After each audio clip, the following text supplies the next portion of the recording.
स गदापाणिरिन्द्रशक्त्या महासुरः ततश्चैन्द्रियस्ववज्रेण रक्तबीजमताडयत् पुलिशेनाहतस्याशु बहुशुस्रावशोणितम् समुत्तस्थुस्ततो योधास्तद्रूपास्तत्पराक्रमाः यावन्तः पतितास्तस्य शरीराद्रक्तबिन्दवः तावन्तः पुरुषा जातास्तद्वीर्यबलविक्रमाः ते चापि युधुस्तत्र पुरुषा रक्तसम्भवाः समं मातृभिरत्युग्रं शस्त्रपातातिभीषणम् पुनश्च वज्रपातेन क्षतमस्य शिरो यदा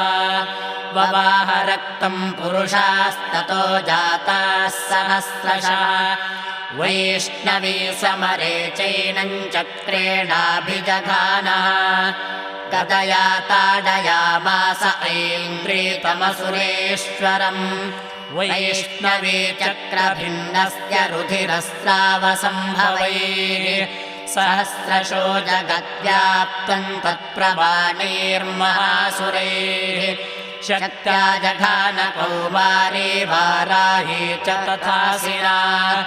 माहेश्वरी त्रिशूलेन रक्तबीजं महासुरम् स चापि गदया दैत्यः सर्वा एवाहन पृथक् मातृः कोपसमाविष्टो रक्तबीजो महासुरः तस्याः तस्य बहुधा शक्तिशूलादिभिर्भुवि पपातयो वै रक्तौघस्तेन सञ्छतशोऽसुराः तैश्चासुरासृतसम्भूतैरसुरैः सकलं जगत् व्याप्तमासीत्ततो देवा भयमाजग्मुरुत्तमम् तान् विषण्णान् सुरान् दृष्ट्वा चण्डिका प्राह सत्वरा उवाच कालीं चामुण्डे विस्तीर्णं वदनं कुरु मच्छस्त्रपातसम्भूतान् रक्तबिन्दून्महासुरान् रक्तबिन्दोः प्रतीच्छत्वं वक्त्रेणानेन वेगिना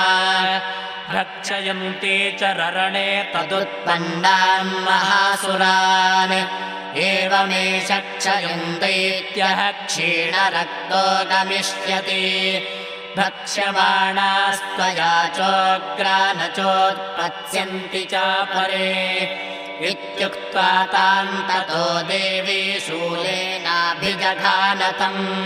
मुखेन काली जगृहे रक्तबीजस्य शोणितम् ततो सा वाजघानाथ गदया तत्र चण्डिकाम् न चास्या वेदनाञ्चक्रे चक्रे गदापातोऽर्पिकामपि तस्याः तस्य देहात्तु बहुशुस्रावशोणितम् यतस्ततस्तद्वक्त्रेण चामुण्डा सम्प्रतीच्छति मुखे समुद्गता ये स्या रक्तपातान् महासुराः तांश्च खादाथ चामुण्डा पपौ तस्य च शोणितम् देवी शूलेन वज्रेण बाणैरसिभिर्वृष्टिभिः जघान रक्तबीजं तं चामुण्डापीतशोणितम् स पपातमहे पृष्ठे शस्त्रसङ्घसमाहतः नीरक्तश्च महीपालरक्तबीजो महासुरः ततस्ते हर्षमतुलमवापुस्त्रिदशा नृपा तेषां मातृगणो जातो ननर्ता शृङ्गतोद्धतः इति श्रीमार्कण्डेयपुराणे सावर्णिके मन्वन्तरे देवी माहात्म्ये अष्टमोऽध्यायः। जगदम्बार्पणमस्तु। प्रसीद भगवत्यम्ब प्रसीद भक्तवत्सले